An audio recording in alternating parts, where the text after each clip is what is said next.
ကဲတကယ်ချင်းများအားလုံးမင်္ဂလာပါမင်္ဂလာတဲ့အော်မိတ်ဆွေများအားလုံးမင်္ဂလာပါနော်ဒီမှာဒီနေ့ကျွန်တော်အိမ်ကျက်ဟင်းချက်ပြမှာပေါ့နော်ဒီအိမ်ကျက်ကတော့ကျွန်တော်ဈေးထဲမှာသွားဝယ်လာပါတယ်1ကီလိုကျော်တာပေါ့နော်တစ်ကောင်လုံးပေါ့နော်ဒီကျက်ကသားပို့နူးတယ်နော်နောက်ထပ်တစ်မျိုးရှိသေးတယ်ကျက်ကဟိုဗာလဲအယောင်နဲ့ဝါတာအဲ့ဒါကျွန်တော်မှားတယ်နော်အသားတာမှားတယ်လာကျွန်တော်တို့အရင်ဆုံးအသားကိုနှက်ထားမှာပေါ့နော်ထည့်လိုက်မယ်တစ်ကောင်လုံးအလော်ရဆုံးนี้ချက်ပြမယ်ပြီးတော့ဒါကကျွန်တော်ထောင်းထားတဲ့ညုတ်သီးပေါ့နော်ပါဝင်တဲ့ပစ္စည်းလေးကတော့ကျက်သွန်နီကျက်သွန်ဖြူပေါ့နော်ပြီးတော့မြုပ်သီးစိမ်းရမြုပ်သီး6ရောထောင်းထားတာပေါ့နော်ပြီးရင်ဒါမကြီးရွက်ပေါ့နော်ကျွန်တော်အချင်းလေးနည်းနည်းချင်းလေးမမွေးလေးရတာလို့ရှင်တော့အဲ့ဒါကြောင့်မကြီးရွက်ကိုထည့်ပါမယ်နော်ကျွန်တော်တခါတည်းရောထည့်လိုက်မယ်ဘာလို့လဲဆိုတော့ကျွန်တော်အချင်းရတာလို့ရှင်တာပေါ့နော်ပြီးတော့ချုံမုံလက်ဖက်တစ်စုံစားတော့ကျွန်တော်ထည့်တာပေါ့နော်ကြိုက်တလောက်ပဲပေါ့နော်ရတာကတော့ကြိုက်တယ်လို့ထည့်လို့ရပါတယ်ကျွန်တော်တော့ဒီလောက်ပဲထည့်တော့ပြီးတော့စက်သားကအရသာချိုတယ်ရတာရှိတာပေါ့နော်ပြီးတော့စားလက်ဖက်တစ်စုံနဲ့တစ်ဝက်လောက်ပေါ့နော်စားနည်းနည်းပုံများမှာပေါ့နော်ပြီးတော့နွေးမုံအနေငယ်ထဲမှာပေါ့နော်ပြီးရင်အယောင်တင်မုံအနေငယ်ထဲမှာပေါ့နော်အယောင်ကိုကြိုက်တလောက်ပေါ့နော်ကျွန်တော်တော့အယောင်နီလေးနည်းနည်းကြိုက်တယ်ဆိုတော့အနေနဲ့များထည့်တယ်ပြီးရင်စီကျွန်တော်တစ်ခါတည်းထည့်တယ်ပေါ့နော်စီကတော့ကြိုက်တလောက်ပါပဲကြိုက်တယ်လို့ထည့်လို့ရပါတယ်ပြီးရင်ကျွန်တော်တစ်ခါတည်းမွေထားမှာပေါ့နော်နတ်ထားမယ်ဆိုတော့ရသာစိတ်အောင်ပေါ့နော်နတ်ထားမယ်ချက်တော့မချက်ရသေးဘူးအနက်လေးကမွေးလာနေပြီဒီနေ့ကတော့ကျွန်တော်ချက်စားနေကြနေပေါ့နော်ဟိုတချို့ဘယ်လိုချက်လဲတော့ကျွန်တော်မသိဘူးပေါ့နော်ဒါကတော့ကိုစတိုင်နဲ့ကိုပေါ့နော်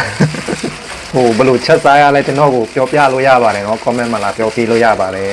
ဟိုဘဟုတုတလေးရတာပေါ့နော်ညဝေချတာပေါ့ကျွန်တော်9မိနစ်ဖြစ်10မိနစ်ဖြစ်နတ်ထားမှာပေါ့နော်ဒီအတိုင်း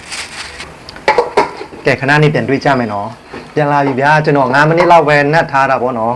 ကျွန်တော်အချိန်သိမ့်မရှိဘူးပေါ့နော်အဲ့ဒါဆိုကျွန်တော်မီးဖွင့်တော့မယ်ကျွန်တော်မီးဖွင့်ထားပြီးတော့ကျွန်တော်အုပ်ထားမှာပေါ့နော်ဒီအဖုံနဲ့ဟို2မိနစ်ဖြစ်3မိနစ်လောက်ဖြစ်ပဲအုပ်ထားမှာပေါ့နော်ကဲကျွန်တော်2မိနစ်လောက်ပဲအုပ်ထားတာပေါ့နော်ဟိုကူးသွားမကြီးမထည့်ထားရဘူးဆိုတော့အနက်လေးကတော့မွေးနေရောပဲရောမနေနဲ့တော့ကဲမွေယူပြီးဆိုရင်တော့ကျွန်တော်ဒီရေထဲမှာပေါ့နော်ရေကိုထည့်ထားမှာပေါ့ဒီရေကတော့ကျွန်တော်ဖြော်ထားတာပေါ့နော်ပစုံငပိနဲ့ကျွန်တော်ဖြော်ထားတာပစုံငပိကတော့ဟိုလက်ဖက်စွန်းတစ်စွန်းလောက်ပဲကျွန်တော်ထည့်ရပေါ့နော်ကျွန်တော်ဖြော်ထားတယ်အရသာမြင့်သွားအောင်ထည့်တာ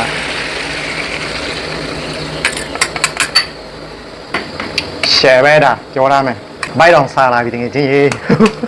ဟိုတခုမေ့နေတယ်စပလင်ထဲဖို့ဒီမှာစပလင်ဟိုမေ့နေပြီစပလင်ကိုထည့်ထားမယ်ပြီးရင်9မိနစ်လောက်ကျွန်တော်အုပ်ထားမှာပေါ့နော်ဒီတိုင်းချက်ထားခဏနေမှပြန်လာကြည့်မယ်ကဲပြန်လာပြီနော်9မိနစ်မကောင်း10မိနစ်လောက်ကျွန်တော်ထားတယ်ဒီမှာရေများလို့ဒီတော့ခန်းသွားပြီပေါ့နော်ဒီလောက်ဆိုရင်မှစားလို့ရပြီနော်ဟိုဗာလဲအရေတိတ်မကြိုက်တဲ့လူအတွက်ဆိုရင်ခန်းလေးဆိုရင်ဒီလောက်ဆိုရပြီကိုကက်ပေါ့နော်ဒီလောက်ဆိုဒါပေမဲ့ကျွန်တော်ကအရေနဲ့စားမယ်ရေထက်မယ်ကဲအခုတော့ကျွန်တော်ရေဒုတိယတစ်ခါထည့်ပြီပေါ့နော်ဒီတစ်ခါပြီးရင်ပြီးပြီစူရင်စားလို့ရပြီပေါ့နော်ကျွန်တော်ပြောပြစရာတခုရှိတယ်ကျွန်တော်ချက်တက်ရတာကတော့တချို့သူအတွက်ဆိုပေါ်ချင်ပေါ်နိုင်တယ်ပေါ့နော်ကျွန်တော်ကတော့အငံတိတ်မစားဘူးပေါ့နော်စားတော့စားတာပဲငါပြီးရည်ပါတော့အဲချိုးရတယ်ကျွန်တော်ပေါ်နေနေစားတာပေါ့နော်အခုကတော့အလဲအလိုက်ရတာပေါ့နော်ကိုချိုက်တဲ့လောက်ရတာထည့်နိုင်ပါတယ်နော်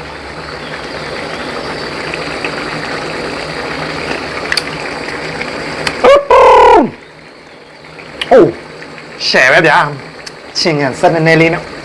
ဆိုဂုစ်မွေးနေရောပဲနားစပလင်နဲ့ရောမကြီးရောနဲ့ရောဟိုးแฉပဲကျွန်တော်နေရရှိသေးလားကြည့်ပေးပါဦးတကယ်ကျွန်တော်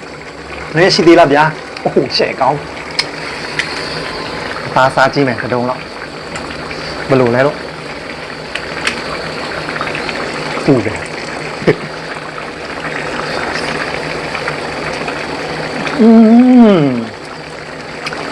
နည်းနည်းချင်းကန်စမ်းတော့ရှယ်ပဲတမျိုးပူမင်းနဲ့ဆိုရှယ်ပဲမီးပိတ်ရောမယ်ရပြီဒီလောက်ကျွန်တော်အတွက်စင်ပြေသွားပြီမချက်စားစီတော့တကယ်ကျွန်တော်ရှယ်ပဲအရသာကတော့ကွက်တိပဲကျွန်တော်အတွက်တော့နော်တကယ်ကျွန်တော်ရသာဒီထက်နည်းနည်းလေးလို့ရှင်တော့ရသာနည်းနည်းထက်များထည့်ပါတော့ကျွန်တော်အတွက်ဆိုတော့ရတယ်ကြလားမလို့တော့ဒီမှာကြည့်ပါဦးဗျာမွေးလေးနဲ့မပူမွေးလေးနဲ့ရော့မကန်ယူလားကျွန်တော်ကျွေးမယ်ရော့ရှယ်ပဲဟူးကဲ